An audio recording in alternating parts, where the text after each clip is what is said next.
संभल मस्जिद सर्वे केस में supreme court ने एक बड़ा निर्देश जारी किया है। दरअसल सुप्रीम कोर्ट ने निचली अदालत को इस मामले में फिलहाल फैसला लेने से मना कर दिया है। इस मामले की सुनवाई इलाहाबाद हाईकोर्ट में होगी। याचिकाकर्ता सर्वे पर अब हाईकोर्ट की चुनौती देगा। हाईकोर्ट के फैसले तक निचली अदालत कोई सुनवाई नहीं करेगा। सुप्रीम कोर्ट ने याचिकाकर्ता को इलाहाबाद जाने के लिए कहा है।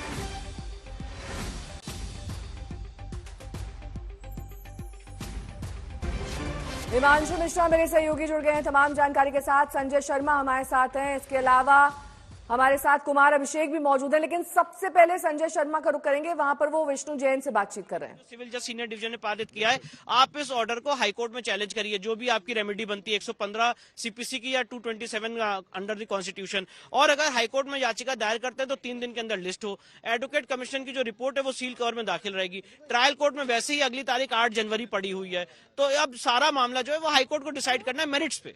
यानी सील कवर में एडवोकेट कमीशन की रिपोर्ट भी 8 जनवरी से पहले तो दाखिल होगी नहीं, तो उसके बाद ही होगी। और जब भी वो दाखिल करेंगे वो सील कवर में रहेगी। पहले अभी जो मेरिट्स हैं कि 19 नवंबर का ऑर्डर जो इतना हो हल्ला मचा हुआ है कि एक्स पार्टी हो गया, बिना सुने हो गया, तो सुप्रीम कोर्ट ने कहा इसकी मेरिट्स हाईकोर्ट सुनेगी। तो हाईकोर्ट में अपना पक्ष रखेंगे कि 19 नवंबर का ऑर्डर सही है कि गलत है और हो सकता है कि नहीं हो सकता है। हाईकोर्ट में अपनी बात रखेंगे। यानी अब ये सारा मामला इलाहाबाद हाईकोर्ट शिफ्ट हो गया है। इलाहाबाद हाईकोर्ट अब इस मामले में तय करेगा। हालांकि जो ये मामला सुप्रीम कोर्ट तक आया है, सुप्रीम कोर्ट ने साफ कह दिया है कि इसे हम डिस्पोज ऑफ नहीं कर रहे हैं। ये मामला हम जनवरी के पहले हफ्ते के बाद 6 जनवरी से शुरू होने वाले हफ्ते में लिस्ट करेंगे, उस पर सुनवाई करेंगे। यानी ये 2 अलग अलग मामले चलेंगे। एक मामला जो है एसएलपी के लिए आया है, वो जो निचली अदालत को यहाँ चैलेंज किया गया है निचली अदालत के ऑर्डर को, और दूसरा जो इलाहाबाद हाईकोर्ट में गया है वो इलाहाबाद हाईकोर्ट उस पर सुनवाई करेगा। अगर इस बीच में 8 जनवरी तक रिपोर्ट आती भी है तो सील बंद रहेगी। इलाहाबाद हाईकोर्ट के ऑर्डर के बाद ही उस पर आगे फर्दर कोई एक्शन लिया जा सकेगा। कैमरामैन कृपाल सिंह के साथ संजय शर्मा, दिल्ली, आज तक। ठीक है, और इस बीच संभल की ताजा तस्वीरें देखिए। वहां पर इस वक्त आरएएफ की तैनाती की गई है। लगभग कर्फ्यू जैसे हालात हैं, क्योंकि आसपास अगर आप दुकानों को देखेंगे तो सभी दुकानों के शटर डाउन दिखाई दे रहे हैं। लगातार फ्लैग मार्च किया जा रहा है। डीएम हो, एसपी हो, सभी इस वक्त मुस्तैद है। प्रशासन इस वक्त सतर्क है कि कोई कोताही इस बार ना हो सके। ये आरआरएफ का वाहन आप देख रहे हैं, वहां पर इसकी भी तैनाती की गई है। लेकिन इस बीच हिमांशु मेरे सहयोगी जुड़े हुए हैं संभल से ताजा जानकारी के साथ। हिमांशु, तस्वीरों के जरिए दिखाइए कि वहां पर इस वक्त प्रशासनिक तैयारी क्या है, क्योंकि आप सुबह से ही लगातार दिखा रहे हैं, लेकिन अब नमाज का वक्त करीब है।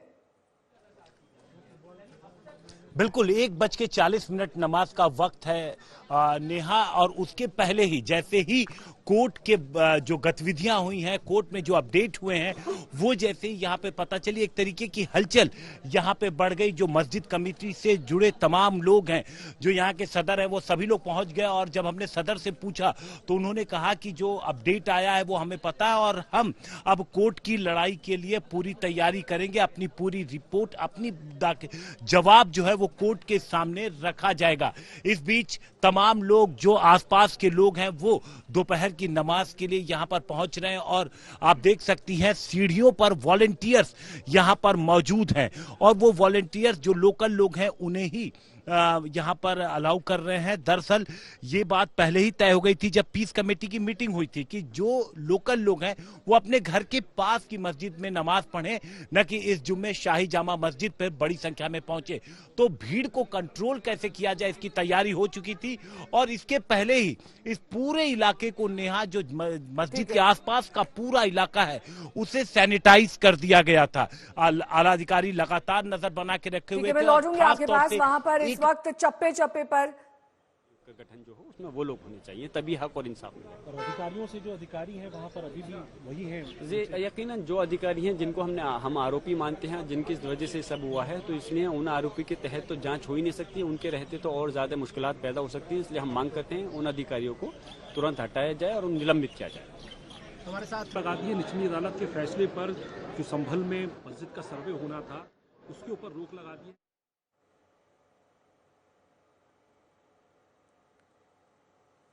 संजय मेरे सहयोगी जुड़े हुए हैं तमाम जानकारी के साथ। संजय, रिपोर्ट को सीलबंद रखना बेहद अहम है, क्योंकि अगर रिपोर्ट सार्वजनिक की जाएगी, जैसा कि ज्ञानवापी मामले में हुआ, उसी से शायद सबक लेते हुए कोर्ट ने फैसला किया है कि वहां पर शांति व्यवस्था बनाए रखने के लिए सीलबंद रखा जाए। जब मामला शांत हो जाए उसके बाद रिपोर्ट सार्वजनिक हो। जी हाँ, बिल्कुल ऐसे भी रिपोर्ट्स, कोर्ट कमिश्नर की रिपोर्ट सील बंद ही रहती है। अदालत के सामने जब लिफाफा खोला जाता है उसके बाद अदालत तय करती है कि इसे पब्लिक डोमेन में डाला जाए या नहीं। तो इसको देखते हुए ये साफ स्पष्ट कर दिया गया है, यानी एहतियातन अदालत ने कहा है कि रिपोर्ट सील कवर में रहेगी। वो अगर सार्वजनिक होती है, कहीं से भी लीकेज होती है, कोर्ट कमिश्नर उसके लिए जिम्मेदार होते हैं। तो ये कहा नहीं गया है, लेकिन इसका मतलब यही है कि सीलबंद रहेगी, यानी किसी को इसकी भनक नहीं लगनी चाहिए। और वो कब खुलेगी, कैसे खुलेगी, हाईकोर्ट का आदेश इस पर प्रभावी होगा। हाईकोर्ट में पहले मामला जाएगा, चूंकि यहां सुप्रीम कोर्ट में, हाईकोर्ट में पहले मामला 19 नवंबर का जो आदेश था अदालत का, संभल की जिला अदालत का, उसे हाईकोर्ट में चैलेंज किया जाना है। यहां पर तो मामला 24 अगस्त को जो दंगा फसाद हुआ है और सर्वे रिपोर्ट हुई, उसको एक समग्र एक मामला सुप्रीम कोर्ट में आया है। तो फिलहाल हाईकोर्ट इस मामले की सुनवाई करेगा और ये 19 नवंबर के आदेश को जो चुनौती दी जा रही है वो हाईकोर्ट पहले सुनेगा। इस मामले के लिए कोर्ट ने कह दिया है कि हमारी टिप्पणियों का कोई असर मामले के मेरिट पर नहीं पड़ेगा। जब तक ये सारी चीजें चल रही हैं यथास्थिति बहाल रहेगी। और प्रशासन से कहा गया है कि वो कानून और व्यवस्था की स्थिति मेंटेन रखने को लेकर पूरी तरह से सतर्क रहे, चाक चौबंद रहे और तमाम एहतियाती इंतजाम सख्ती से होने चाहिए। ठीक है।